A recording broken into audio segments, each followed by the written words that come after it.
আপনারা জানেন জান্নাতের মধ্যে একটা মাহফিল হবে, সেমিনার হবে।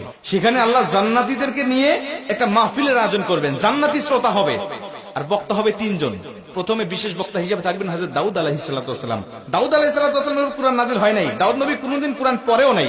তারপরে আল্লাহ সেদিন তাকে ইলম দিবেন, তিনি দাউদ নবী সূরা তোহা থেকে তেলাওয়াত করবেন। তাফসীরে এসেছে দাউদ নবী যখন কুরআন থেকে তেলাওয়াত করবেন তার একটা গলা থেকে, একটা কণ্ঠ থেকে 80 রকম সুর বের হতে থাকবে।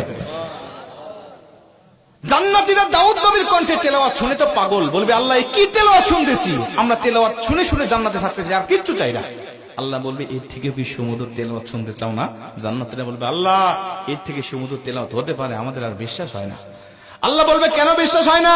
দাউদ নবীর উপরে কোরআন নাজিল হয় নাই, দাউদ নবী কোরআনের জন্য মার খায় নাই। যে নবীর উপরে কোরআন নাজিল করেছি, যে নবী কোরআনের জন্য মার খেয়েছে, দাঁত শহীদ করেছে, মাথার হেলমেট ভেঙেছে, উহুদের প্রান্তরে রক্তক্ষরণ করেছে, ওই নবীর কণ্ঠ থেকে কোরআনের তেলাওয়াত শোনো কেমন সুমধুর শোনা যায়। আমার নবী যখন সূরা ইয়াসিন থেকে তেলাওয়াত করবেন জান্নাতীরা তো পাগল হয়ে যাবে, বলবে আল্লাহ কোনো হুর চাই না, কোনো গিলমান চাই না, কোনো নাজ নিয়ামত, কোনো শরাব, কোনো ঝর্ণা, কোনো কিচ্ছু চাই না। আল্লাহ শুধু নবীর কণ্ঠে তেলাওয়াত শুনে জান্নাতে হাজার হাজার বছর আমরা কাটিয়ে দিতে চাই।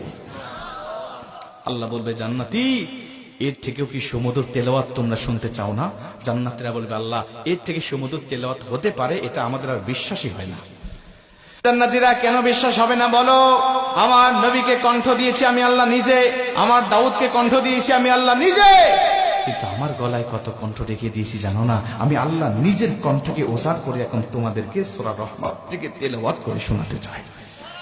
আমার আল্লাহ সেদিন টান দিবেন সূরা রহমান থেকে, আর রহমান বলবেন না, তিনি আনার রহমান বলে টান দিবেন। আমি রহমান, যে রহমানের কথা দুনিয়াতে তোমরা শুনেছো, যে রহমানের ভয়ে দুনিয়াতে পাপ থেকে বিরত ছিলে, যে রহমানের ভয়ে তাহাজ্জুদের ওয়াক্তে দাঁড়িয়ে চোখের পানি বিসর্জন দিয়ে নামাজ আদায় করেছো, যে রহমানের ভয়ে সারাটা দিন রোজা রেখেছো, যে রহমানের ভয়ে তোমরা সত্যের পক্ষে চলেছো, ওই রহমান